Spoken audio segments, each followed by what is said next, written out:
Hello everybody, and welcome back to OMB Reviews. I am the critic who is a cynic. Hope we're doing well, and today we'll be talking once again about the Halloween Kills box office because apparently some people got triggered by some of the comments that was made in the last video claiming information that they did not actually have, and no one actually has, and that is the production budget, which has not officially been posted yet.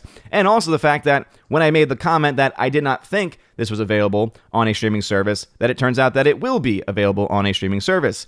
Kind of missing the nuance of when I say things like, I think, or I believe, not being a statement of fact, but a statement of opinion. And obviously, in this case, my opinion was incorrect. But again, people get triggered anyway. But before going any further, please make sure you smash that like button, light up that fire button if you're watching on Odyssey. Also, make sure you subscribe to the channel with that bell notification on. That way you know every time a new video or live stream goes live on the channel.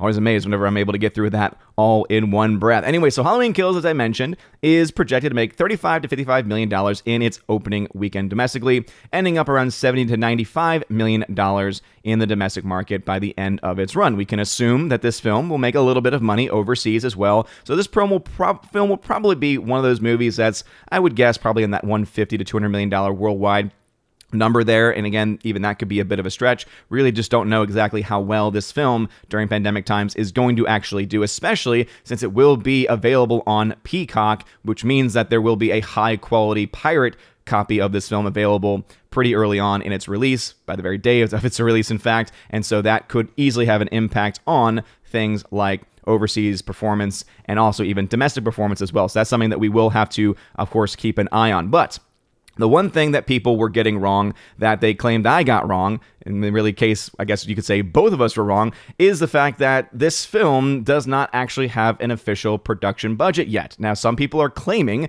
to have some magic information about how somehow they know the production budget of this movie. Here's the issue. If the studio has not actually announced the production budget of the film, and some random site claims to know the production budget of the film, and no other major resource is actually posting that information, we can then assume that whatever number that you found is likely inaccurate, or is likely just someone just making something up.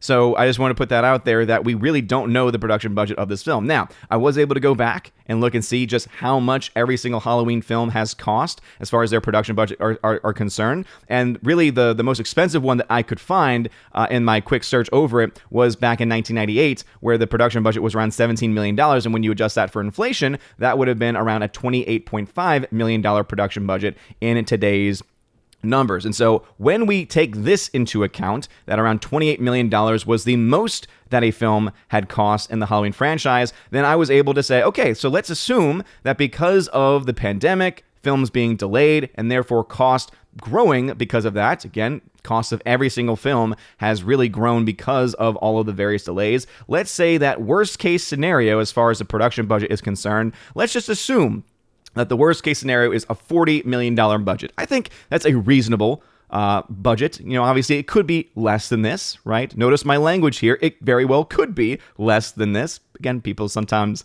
I guess, miss language cues, I guess. But anyway, $40 million, I would say that's a reasonable top end for the budget. It could even be upwards of $50 million, which is a number that I had mentioned in the last video. Now, I was definitely probably in the wrong side of the range when I said $50 to $100 million because, as again, rightfully pointed out, I did not look to the history of the Halloween films and just how much they had cost in their previous iterations. But when you live in a world like ours, where most films do, including films that are typically like that of Halloween, typically cost between that $50 to $100 million range, it's not completely out of the realm of possibility for a film like that to cost that. Now, knowing that, of course, and connecting this back to, again, the company that has been making these films and the typical amount of money they've spent on these films and what they've been able to do with small budgets, you know, obviously now there's a little bit more context there to be able to provide a fuller picture. But let's assume $40 million is the production budget of this film, which again, no one actually has as of right now. So today is the 28th of September at 7 a.m. There is no actual official production budget that has been posted as of yet. So $40 million, that would mean that the production with marketing, typical marketing costs, would be around $60 million, meaning that the break-even number for this film would be around $90 million. And so we can assume then the break-even number for this movie is probably going to be somewhere between $70 and $100 million. right? Depending on whatever the budget is, I would say that's a pretty fair range. $70 to $100 million is going to be that break-even range for this movie. Now, based off of these numbers here, right, about how much they expect it to make domestically, we can then assume that it's going to be in a pretty good spot to make its money back, especially if it does better than expected in the overseas marketplace. And so we'll have to, of course, wait and see what the actual opening weekend numbers are, what impact it being available on sites like Peacock, and of course, because of piracy, other sites too, because of those high definition copies that will be available, what kind of impact that might have on the actual box office. Not to mention, it will be competing with a lot of other films, right? At that point, you will have, of course, Shang-Chi, which probably won't be doing all that much at that point because Venom will have been already released. No Time to Die would finally have also been released, and then Halloween Kills as well would have been released, and then it won't be long after that, in fact, the next week, where Dune gets released. And so Halloween Kills is going to have a lot of competition at the box office, and if it's available again on Peacock, and if it's available on pirate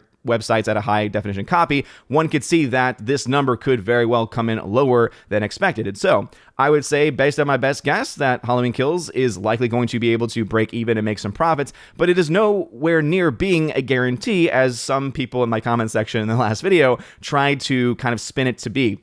And that, again, is because of not taking into account these other factors of various competitions, it being available for Peacock. And some people also like to say, oh, yeah, the money it's going to bring in on Peacock. It's like, okay, if it's available for free on Peacock, right? If it's not a PVOD release like Disney Premier Access, for instance, then there really is no way of being able to tell how much money specifically this movie makes for Peacock, because if someone's already a subscriber, you can't really tell how many people have kept their subscription just to watch this movie. And if someone signs up for Peacock, you really can't tell if they've only signed up for Peacock to watch this film or if they've planned to watch this and other films, for instance. And so you really can't use that as a metric of success for this movie. The only numbers that we can use, the only actual raw data that we can use is whatever the box office numbers are. And that's why I've always been very much a box office guy. That's why I always call into question when Disney Plus, for instance, claims certain numbers, because this is just what they claim, that there's no actual reporting. There's no actual, verification, third-party verification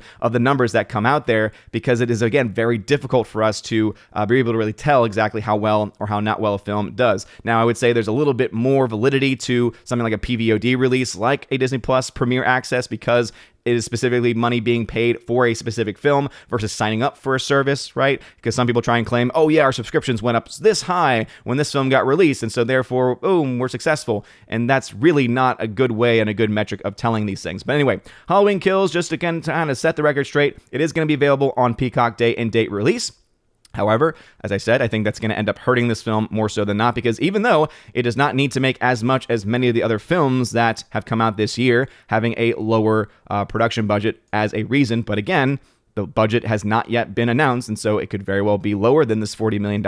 It could also be right on the money or even technically higher. We just don't know at this point because of, again, pandemic, delays, that kind of stuff. So it'll be interesting to see, and obviously I will adapt the chart as numbers come out, because guess what? I like charts. Charts are fun. If you get that reference, 10 gold stars to you. But anyway, what are your thoughts about this movie? Obviously, there's been a lot of people triggered over my last video talking about Halloween Kills, but do you think the film is going to be able to make money, especially now that we have confirmed that it is indeed going to be day and date release available on Peacock? And that means also that the piracy for this film is going to be a lot easier. Will that have an impact? Will the competition of No Time to Die, Venom, and Dune coming out the week after have an impact in its bottom line as well? Or will there be enough passion in the Halloween franchise and the Halloween base to bring it to financial success? We'll have to, of course, wait and see. But what are your thoughts? Let me know in the comment section below. If this video, smash that like button, light up that fire button if you're watching on Odyssey. You're all amazing and beautiful people. Hope you all have a wonderful rest of your day. And as always, God bless. And now for a huge shout out to all of my September Locals, Patreon, and Subscribe Star members. First with my Locals members, Cats App, D Sharp, It's a Modern Major General Story, Laura Bifford Hobbit, and Robert Barnes. I want to give a shout out to, especially to Laura, who is now a double supporter on Locals and on Patreon. So thank you for that. And to all of my Locals members. A shout out also to my Patreon members, Andrew Hoyle, animation commentator Brandon, Brian P., Christopher Bowman, Don Bruno de la Mancha, Father Christopher Miller, Hail to you, Father, Father Damian Cook, Garrett Searles, Hannibal Grimm, Harold Francis, Inflamed Wood, Jacob Juice, Jeffrey Toon, Joe Horn, Jonathan Carney, Gomer Kyle 79, Lore the Modern Major General's Story once again, Mike Jackson, Mad Mitch Dunaway, Mondo Spieler, Mr. Peabody, On to June, Orange Hat Reviews, Out of Step with Reality, Priscilla Hall, Rosetta Ullen, Teresa Martin, Theodore Bendon, Tina Bojan, and Tina B, the Empress of the Universe. And a shout out also to my Subscribe Star members, The R, Fast Reaction, Nosferatu Gatsu, John B, Perpetual Punster, Mr. Roy, Glinzer, J. Alex McCarthy Jr., Dean Heiss / the new number 2, J-Rod the Beer Guru, and ZK Man. Thank you all very much for supporting the channel.